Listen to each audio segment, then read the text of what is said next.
Merci de nous préférer sur Canal 3 Bénin pour vous informer à la une des œuvres d'artistes béninois au mur d'une emblématique exposition de France. Cela se passe depuis ce matin à la conciergerie de Paris. Révélation, art contemporain du Bénin, y séjourne pour 3 mois. Patrice Talon a lancé l'exposition itinérante ce vendredi aux côtés d'Emmanuel Macron. Les étudiants médecins et spécialistes autres de santé d'Abo Mekalavi en réflexion au sujet des défis sanitaires de l'heure dans leur faculté. C'est à l'occasion des 3e journées scientifiques des sciences de la santé lancées hier à Cotonou pour 5 jours. Et puis des salles neuves, de mobilier meublé aussi, de mobilier aux élèves du collège d'enseignement général de Veki. Nous sommes à Soava. Le don de la fondation MTN Bénin et ses partenaires a été inauguré hier pour anoblir les conditions de travail de ses apprenants.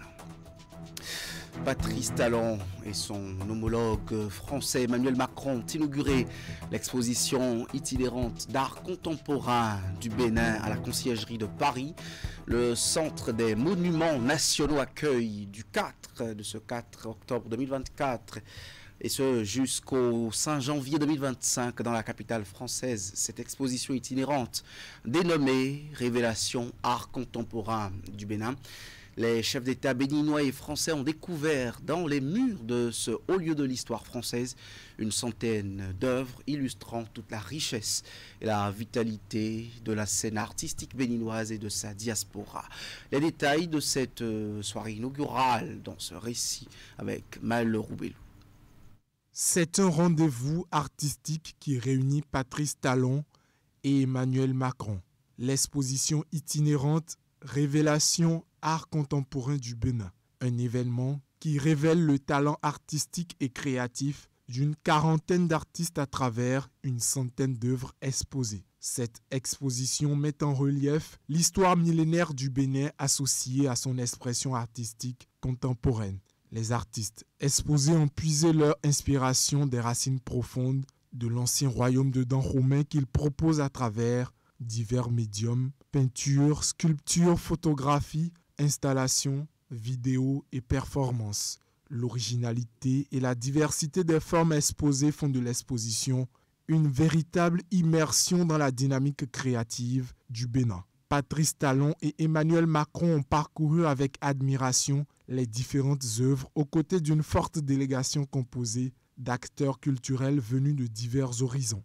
Cette exposition itinérante a débuté en 2022 à Cotonou au Bénin, lors de l'événement marquant la restitution des 26 trésors royaux du Bénin par la France. Après des escales au Maroc et en Martinique, l'exposition Révélation art contemporain du Bénin arrive à Paris pour offrir pendant 3 mois au public français et international une rencontre avec les nouveaux talents de l'art béninois. Cette exposition révèle la vitalité de la scène artistique béninoise et sa richesse qui conjugue passé et présent, mais aussi héritage et innovation. Et voilà. En politique, l'Organisation des femmes républicaines condamne l'acte déjoué de tentative de coup d'État. Les membres sont montés au créneau cette semaine pour exprimer leur mécontentement et réaffirmer leur soutien au président de la République. Elles ont aussi lu une déclaration de presse portée par la porte-parole de l'OFR, Judith Glidja-Tchiakbe, qu'on écoute.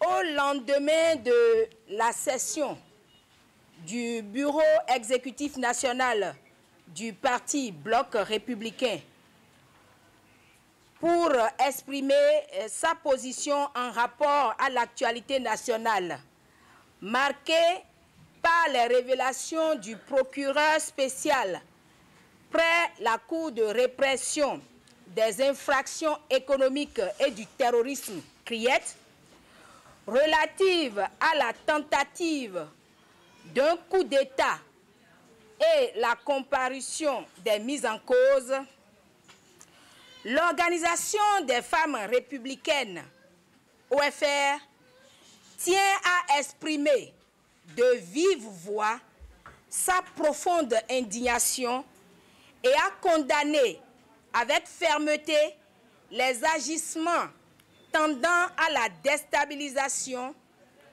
la dissolution des institutions et à la remise en cause des efforts de développement dans notre cher et beau pays, le Bénin.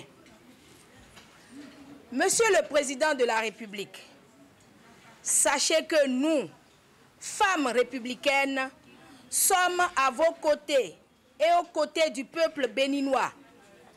Soyez rassurés de notre soutien indéfectible dans l'épreuve que vous traversez. Monsieur le Président de la République, depuis plus de 8 ans, vous vous attelez à traduire en actions concrètes les promesses faites aux femmes béninoises et nous en sommes fiers. Aucune ambition politique ne doit et ne peut remettre en cause la dynamique de développement réel engagée depuis 2016 sous votre leadership éclairé. Nous réaffirmons ici notre attachement aux valeurs démocratiques et aux institutions de la République. L'Organisation des femmes républicaines du Bloc républicain appelle l'ensemble des Béninoises et Béninois à rester vigilants, unis et attachés aux principes républicains, en plaçant leur confiance dans les institutions étatiques, seules garantes de l'ordre, de la justice et de la paix. Pour finir, nous, femmes républicaines, appelons toute la population à soutenir avec détermination les efforts de développement que déploie le gouvernement du président Patrice Talon afin de bâtir un avenir meilleur et prospère pour chaque Béninoise et chaque Béninois. Relativement à cette actualité, on revient sur la déclaration des militants du Parti Bloc républicain, cette fois de la 20e circonscription électorale. Ils sont vent debout contre toute tentative d'atteinte à la sûreté de l'État. Sous l'égide du député Mathias Kouanou, ils condamnent toute entreprise de déstabilisation du Bénin en réaffirmant soutien indéfectible à Patrice Talon. Suivez un bout. C'est avec un grand regret et pincement au cœur que nous tenons à exprimer devant vous, chers responsables du parti du Bloc républicain de la 20e circonscription électorale, la présente déclaration pour apporter notre soutien indéfectible au président de la République, chef de l'État, chef du gouvernement, son Excellence Patrice Talon, et à l'ensemble des institutions de la République, suite au coup d'État manqué le 24 passé, qui a tenté de déstabiliser notre cher pays, le Bénin, à le mettre à genoux et à semer le chaos. Un acte aussi ignoble et cruel dirigé contre notre démocratie, contre le programme d'action de gouvernement et contre le peuple béninois. Ce qui constitue une attaque contre les valeurs fondamentales qui unissent notre nation. La tentative de renversement du pouvoir d'État des institutions légitimes est non seulement un acte criminel, mais également une trahison contre les principes fondamentaux de notre peuple souverain et de notre nation. Face à une telle menace, le Bloc républicain de la 20e circonscription électorale et tous ses composants condamnent fermement cette tentative de déstabilisation qui aurait dû plonger le Bénin dans le noir, dans l'obscurité. Cet acte criminel est inacceptable et contraire à la volonté du peuple, à l'esprit de paix, de justice et de liberté.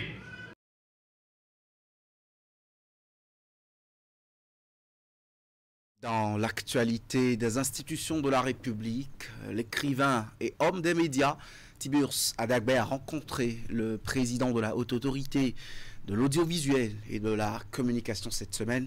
Édouard Locaux a reçu au cours de l'audience les félicitations de son hôte pour sa nomination à la tête de l'institution de régulation du secteur des médias. Il lui a de ce part dédicacé aussi sa bande dessinée dénommée Tata Adache. On écoute Tiburce Adagbe au sortir de cette audience. Il est au micro de Hugues Vinibé. Deux occasions heureuses m'amènent ici. La première occasion, c'est déjà pour dire mes vives félicitations au nouveau président de la HAC.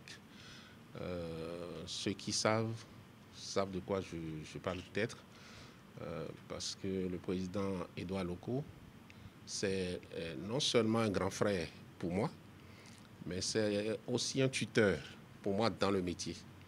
Parce que c'est avec lui, c'est sous sa houlette que je suis rentré dans les médias il y a près d'une trentaine d'années. Et c'est sa plume qui a été le vrai repère, moi, de ma plume. Et au-delà de ma personne, je pense aussi que c'est une grâce qui est faite à toute la corporation.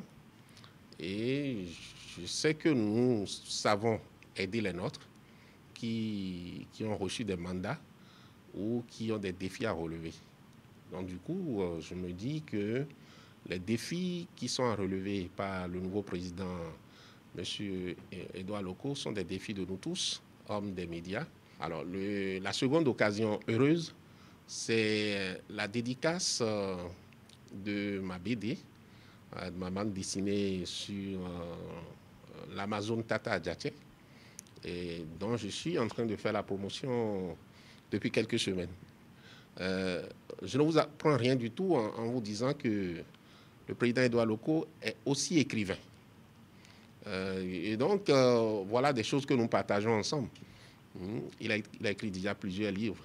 Et quand vous prenez mon premier livre à la dette de la couverture, c'est lui qui m'a écrit la dette de la couverture, quand vous savez ce que ça signifie pour un livre. Et donc, j'ai trouvé que c'était normal, quand j'ai sorti cette BD Tata Adache, de passer, lui dédicacer son exemplaire. Et aussi lui dire merci parce qu'il a fait partie des personnes qui m'ont donné un coup de main pour faire paraître la BD.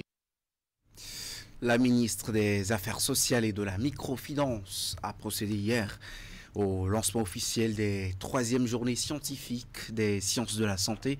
C'est une initiative de la Faculté des sciences de la santé FSS de Cotonou, dont les travaux se déroulent du 1er au 5 octobre 2024. C'est au Champ de Foire. Le thème retenu est la FSS face aux défis sanitaires contemporains. La cérémonie d'ouverture en images avec Ouliat Sanoussi. Les 3e journées scientifiques des sciences de la santé s'ouvrent ici à la Faculté des sciences de la santé FSS. Un rendez-vous scientifique de 5 jours qui mobilise divers acteurs du monde sanitaire. Les 3e journées de la FSS constituent un moment privilégié de réflexion, de partage et d'innovation pour notre faculté et pour l'Université d'Abomey-Calavi.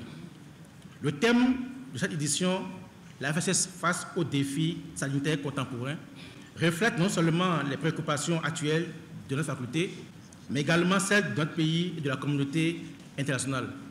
La santé est un domaine en perpétuelle mutation et il est de notre devoir, en tant qu'acteurs académiques et professionnels, de nous adapter, d'innover et de préparer l'avenir avec rigueur et détermination.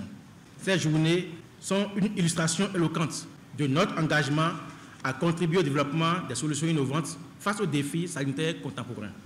Au lancement des travaux, la ministre des Affaires sociales a salué les efforts déployés par la FSS dans l'organisation de ces journées, mais également dans leur contribution au renforcement des capacités des professionnels de santé.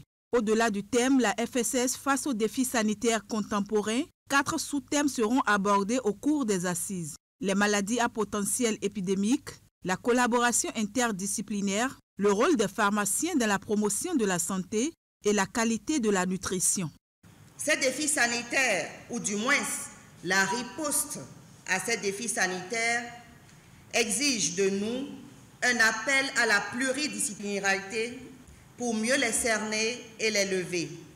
C'est donc à juste titre que ces journées scientifiques des sciences de la santé abordent des thématiques qui sont en lien direct avec les missions du ministère des Affaires sociales, car la santé est un pilier fondamental du bien-être social et du développement durable.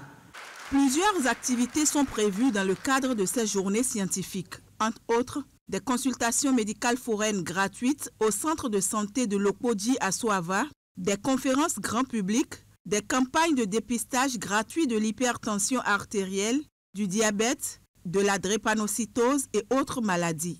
Je ne saurais conclure sans souligner l'importance des partenariats multisectoriels dans la réponse aux défis sanitaires contemporains.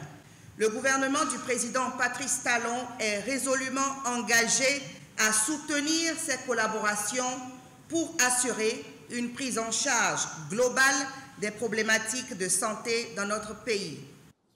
La conférence inaugurale animée par professeur Abdourahmane a porté sur le rôle de la FSS face aux défis sanitaires.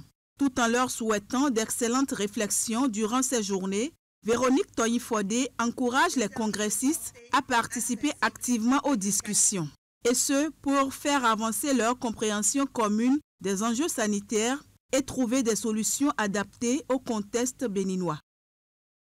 C'est parti pour un mois entier de promotion et de valorisation du savoir-faire béninois. Le traditionnel mois du consommant local d'octobre a démarré à Cotonou cette semaine et la 5e édition se tient à la place de l'Amazone avec des acteurs de la production, de la transformation et de la mise en valeur venus des 4 coins du Bénin. Retrouvons le reportage de l'ouverture. Faire la promotion des produits et articles béninois, c'est l'objectif du mois du consommant local initié par le ministère de l'Industrie et du Commerce depuis 5 ans. Consommer local, un levier de développement industriel, de compétitivité et de résilience des économies de l'UEMOA, c'est le thème retenu cette année pour la commémoration de ce mois. Un thème qui rappelle l'œuvre à laquelle s'attelle le gouvernement à travers ses actions. Et nous lance aussi un grand défi qui peut se résumer à comment faire de la consommation des produits locaux un instrument stratégique pour l'industrialisation, la compétitivité et la résilience économique de notre pays. Cette problématique nous interpelle tous, agriculteurs, commerçants, artisans, citoyens et également gouvernants, dans nos choix de consommation vestimentaire, alimentaire, d'entretien, d'équipement et de loisirs. Le ministre de l'Industrie et du Commerce est soutenu à l'occasion de cette 5e édition du mois du consommant local par plusieurs partenaires et membres du gouvernement. Il est important que nous puissions consommer ce que nous produisons. Il est même vital, il est même impératif que nous puissions consommer massivement ce que nous produisons, quel que soit le niveau d'achèvement, de finition, de qualité de ces produits.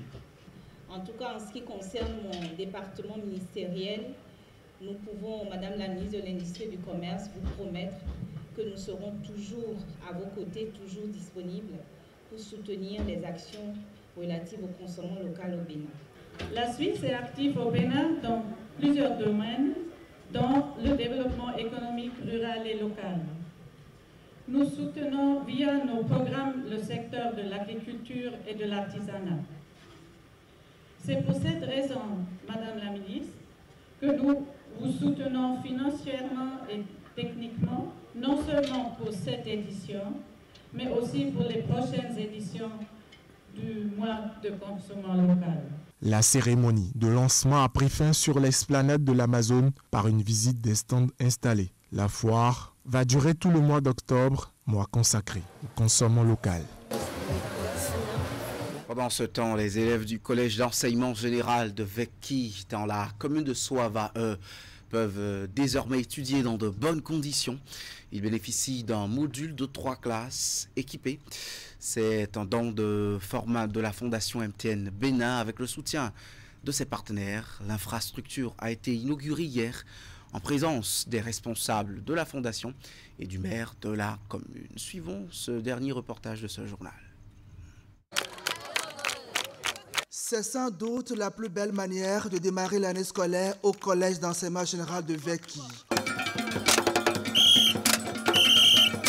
Nous sommes dans la commune de Soava ce 3 octobre 2024. Un jeudi matin, pas comme les autres, pour apprenants et enseignants de cette école dont les conditions d'études n'étaient pas reluisantes, et voici la solution que leur apporte la Fondation MTN.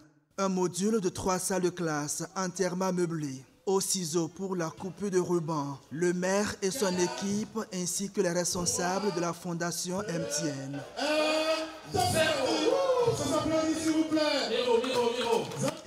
Il n'en fallait pas plus pour semer la joie dans le cœur des bénéficiaires. Notre joie est grande et nous vous en sommes reconnaissants. Nous sommes conscients de cet acte d'envergure que vous venez de poser. Je passe par là, surtout pour remercier le maire de la commune. Voilà un homme de pensée positive. Je remercie le maire, il m'a dit, ils viendront. Voilà, il a passé par tous les moyens. Voilà ce joyau qu'ils nous ont réalisé. Un bon cadre d'études, mais aussi de fournitures scolaires pour alléger les charges aux parents d'élèves. L'action de la Fondation MTN est complète. Elle cadre bien avec la vision du maire André Todier dans sa politique de promotion de l'excellence en milieu scolaire dans tous les arrondissements de la commune de Soava.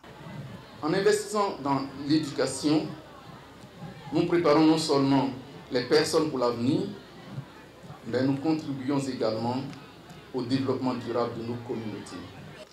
En investissant dans ce collège, vous investissez dans l'avenir de nos enfants et dans celui de notre communauté. Nous croyons fermement que chaque élève a le potentiel de réussir et de contribuer positivement à la société. Notre mission est de leur fournir les outils et des opportunités nécessaires pour atteindre cet objectif. Créé en 2011, le CEGE Veki, malgré les conditions d'études pas trop faciles, enregistre des performances non négligeables au terme des examens de fin d'année scolaire.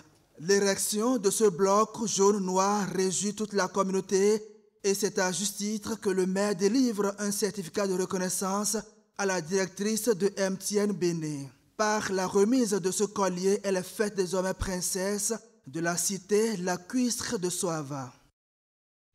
Très bon week-end à chacun et à tous en compagnie de Canal 3 Bénin.